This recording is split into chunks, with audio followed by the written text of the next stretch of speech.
welcome back to another video. My name is Myler. Today I am building this 1906 house and I decided to make it a tiny home.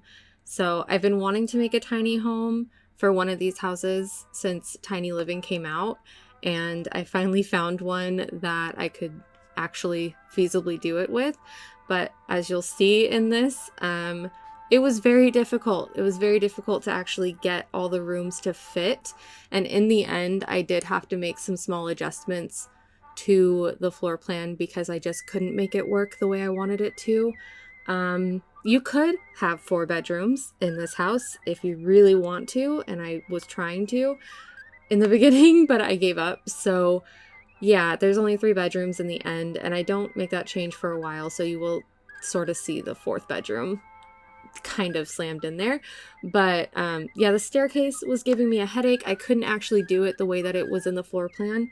A lot of these floor plans, the staircases, stairs don't really work in the real world the way that they do in The Sims, how it's so rigid, and how many steps they have to have, how tall they have to be.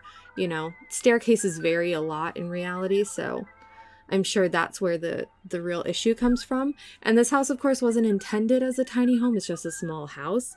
And it was from, it was from a book called The Model Village and Its Cottages, which was in Burnville. I don't know how to pronounce it because the English town names get a little tricky sometimes for us Americans. But yes, it was published in 1906 by a man called Alexander Harvey. And I didn't do any research on him, so whatever. I did do research on our friend John McIntosh, the Toffee King. He actually, in case anybody cares, during this boring part of the video, he was a pretty successful guy. He started his company with his wife in Halifax, which is in England, not in Nova Scotia, but he spread across the world, really. I mean, he was in Canada at some point, then he had like businesses and whatnot in America, and he had like factories in Germany, and yeah, so he was all over the place.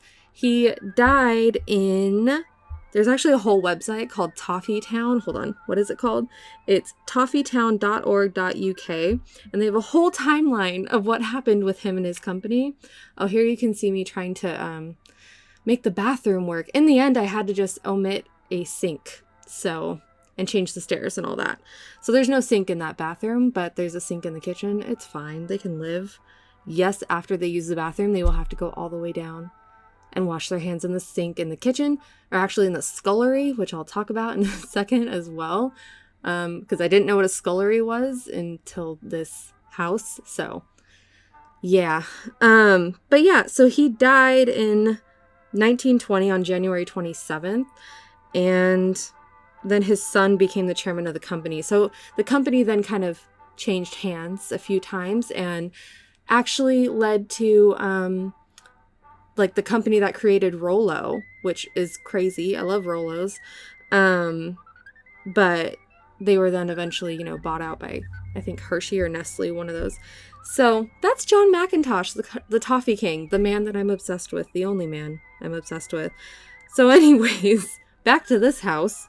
This house in that book, The Model Village and Its Cottages, that book was simply, it was like trying to convey, I guess, what a nice village should look like, and to kind of give people ideas, I guess, of what sort of homes they should be building, attractive houses and whatnot that they should be building, or just ideas for them, I suppose. So it didn't give me any details of what the inside looked like, but it did give details of the outside, the materials and all that. So that is as accurate as it could possibly be. This window was a pain in the ass. I eventually just made it a walled bay window. So there are a lot of things here that I had to kind of work around, but I did actually get it to 99 tiles. So this is a 99 tile small home, technically, according to the game, with 3 bedrooms, a dining room, a kitchen, a scullery. And yeah, so I was pretty proud of myself for actually getting it, like, you know, within the 100 tiles, and we actually had a tile to spare. I didn't want to cheat. I didn't want to like do that whole thing of faking out the rooms, but I did have to like not put a gate on the little yard fence right there. And the fence around the house, I had to leave 2 open tiles, you'll see in a bit, which I then filled with plants so that you can't really tell. So not major things. There's no walls within the actual house that I had to like, you know, fake out or whatever to fit into those 100 tiles. It genuinely is 100 tiles for the main house. So pretty proud of that myself. The little part to the side there, if you couldn't read it, I actually forgot. But I was supposed to put a water closet there. So I was going to just put like a little toilet out there in one of those kind of stall spaces. The one closest to the scullery was supposed to be a water closet. So I forgot. I just put like barrels in there, like it was storage or something. I don't know. And then the one next to it was actually supposed to be for coals. And I put a trash can there. So a barrel, but it's a trash can. You know which one. You know what I'm talking about. You'll see it. So here I'm just doing the dining room. All of the interior decoration is pretty much taken from this one book, which I can link below. It's also from archive.org if I didn't mention that. Of course, the book that I got this from is from archive.org. But there was another book there from the same time that was called Successful Homes, I believe. And it had pictures of actual houses. I think it might have been American houses, if I'm remembering correctly. But whatever. And I used those because it had full, like, actual photos of the interior houses. So I used that as inspiration. It's just too many photos to insert here, so I just didn't do it. If you want to look at it, you can look at it. That's all on you. I'm trying to remember if there's anything else I need to talk about specifically with this house, but I don't think there is. I think I've covered pretty much everything. Oh, let's talk about what a scullery is. So a scullery, for Americans who don't know what a scullery is, because I'm assuming that people from England will probably know what it is. It's like a kitchen. It's part of a kitchen, basically. So in this house, it's kind of confusing. That's why I had to Google it. But there's a kitchen, a larder, and a scullery. The larder and the scullery thing is not common in American houses. We kind of just had a kitchen for the most part. But in older English houses, they had sculleries and they had larders. So a scullery is basically the wet room of the kitchen. You'd have the sink in there. That's where they do all the dishes. They do kind of like meal prep and stuff in there. And then the kitchen would be more of assembling meals, from what I'm understanding. It's like they would actually put together everything in that room and make it ready to be given or ready to be served. And then the larder is like a storage room, but it's kind of like a fridge because they had cool larders and dry larders, and different types of larders and stuff. This one, in order to manage it with the space that we had for the kitchen, I just put the fridge in there. I feel like that was the closest thing to what an actual larder would have been to begin with. So you'll see that in a bit. I kind of skipped around with how I built this house, so but I really like how this living room came out. I decided to go for a lighter tone. I tend to go really dark with all these living rooms and with the whole houses generally because I'm like, yeah, that's how most of them were, you know, very dark. But with this one, I just decided to go lighter. I felt like it fit the space better because it is so small that having lighter colors everywhere is a bit nicer. And then I did tone down some of the decoration here and I did change out some of the stuff in the end because I did play test it and there was some stuff that was just kind of hinky, so I did change a bit of it, so you might notice that in the screenshots at the end. No big deal. Other than that, so completely separate from Sims and this video, I did want to mention, if you're this deep, you're probably somebody that actually watches my videos. Just saying. So you might actually care about this. In March, so in I'm not going to tell you the exact dates. You'll figure it out. But in like the second week of March, I think, I will be going to Hawaii for the first time. So I have to go there basically because my girlfriend's family is having a huge family reunion. Most of them live in Hawaii. So that's where we're going. It's also for somebody's birthday. They're turning 80. I don't remember how she's related. I think they call her like a grandma, but I don't think she's actually a grandma. I can't remember. But anyways, we're going for her birthday, and then we're also going for a giant family reunion that's literally 2 weeks long. So I'm going to be there for like 2.5 weeks, pretty much. And yeah, so I won't be able to do Sims videos, really, because these take quite a bit of editing and quite a bit of time to edit. And I don't want to be editing that much while I'm there, and I'm terrible at pre-recording things. I'm really a huge procrastinator. I can't shake that out of me. I've gone through college twice, and I've just been a huge procrastinator forever. I've tried everything to not be a procrastinator. It's hard. So yeah, I'm not going to pre-record because I just know myself it's not going to happen.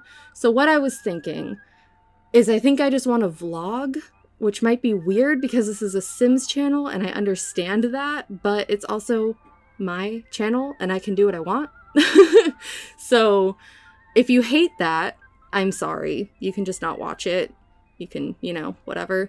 But that's what I want to do because me and my girlfriend Noah, we want to have like the memory of it. We want to be able to preserve that, I guess. And I have a YouTube channel, so why not? I'm not going to be able to have any content for 2.5 weeks, so why not?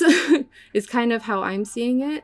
And plus, it would give you guys a chance to sort of get to know me a little bit better. I know I don't show my face on these videos because I kind of don't see the point in doing that.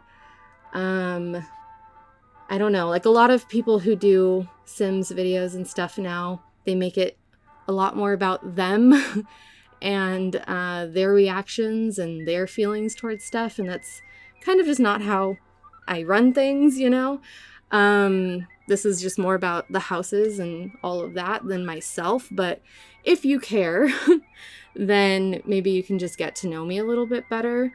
I'm a very normal, ordinary person. I'm not like an Instagram type of person, so it wouldn't be like if you know what I mean, it wouldn't be like a stereotypical type of vlog that you would see, I guess, but a very realistic actual vlog. And we're going to be doing a lot of really fun things, and yeah, so I think I'm going to do it like a daily vlog format just for those 2.5 weeks.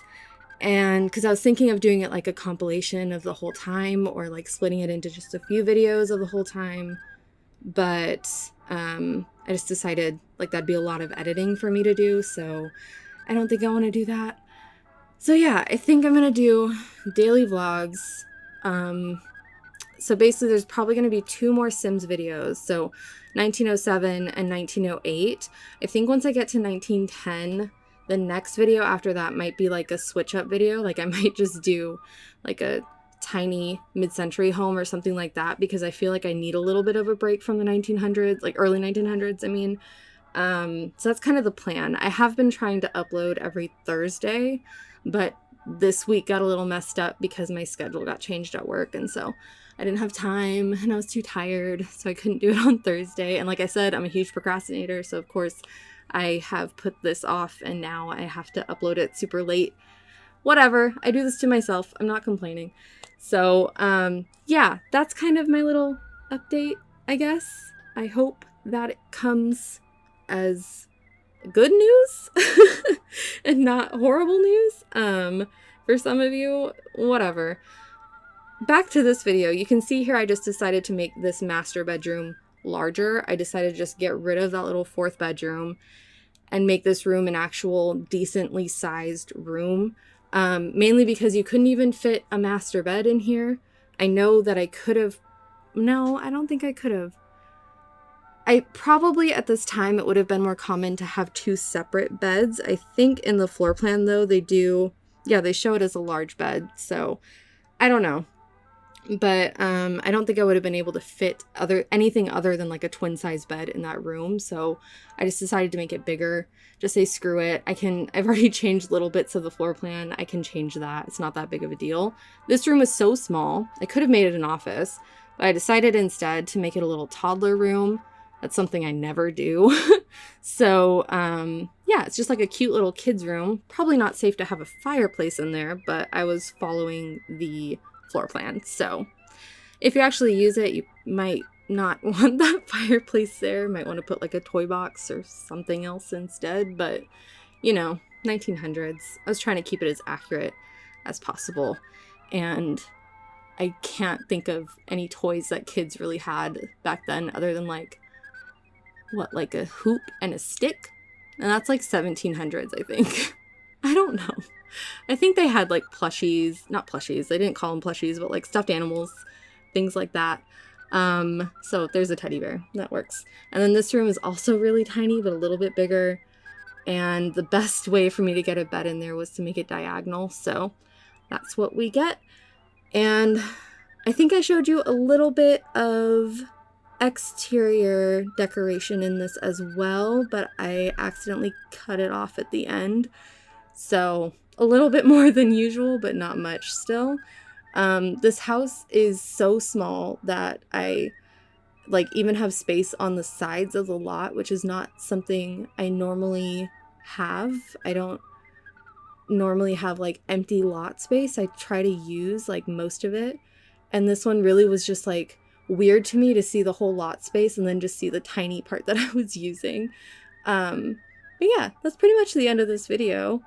I hope my voice wasn't too shaky because I've had espresso. I'm sorry if it was. But yeah, that's the end of this video pretty much. Screenshots are coming up in a second. And I just wanted to say thank you guys for watching these videos. I hope they've gotten better with time. I know like I'm not an expert by any means at video editing or even at talking. So thank you for putting up with me, I guess, if you have. I know quite a few of you have been through this with me for a little while now, so I really appreciate it, and thank you so much. I feel like I don't say that enough, but thank you so much for watching my videos and just for taking that time to see what I'm doing. It's really fun for me and really like validates me doing this. So yeah, here's the screenshots. Anyways, thank you for watching. Again, please like, subscribe if you want to, and I'll have a video up next week for 1907. Have a good day, I guess? I need a good outro. I don't know. Have a good day. Thank you. Goodbye.